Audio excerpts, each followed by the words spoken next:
ինչով է մեղավոր ճանաչվել Ռուբեն Վարդանյանը Բաքվում։ Ագրեսիվ պատերազմ է պլանավորել իբր թե նախապատրաստվել սանձազերծել եւ վարել, նախապատրաստ բնակչության բռնի տեղահանում է իրականացրել իբր թե անձանց է հետապնդել, բռնի անհետացրել է, առևանգել է, էլի իբր կազմակերպել է նման բաներ։ Միջազգային իրավունքի խախտմամբ ազատազրկման խոշտանգումների վարձկան գործունեություն է իրականացրել իբր թե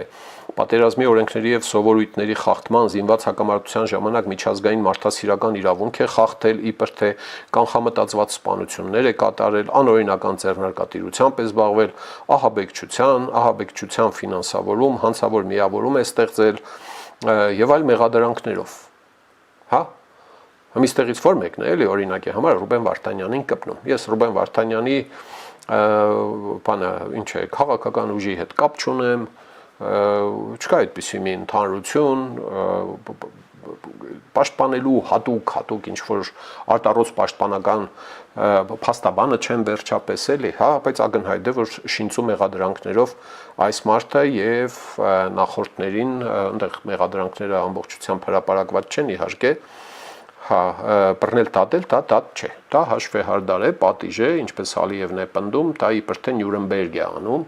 Նյուրնբերգի մեղավորները այն օրը հարցազրույցի մեջ է ասում, էլի,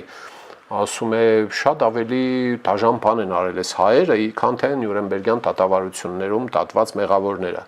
Նյուրնբերգյան դատավարություն ասելիս մենք ի նկատի ունենք ոչ միայն նացիստական վերնախավի դատավարություն, այլև հարակից մի շարք դատերը,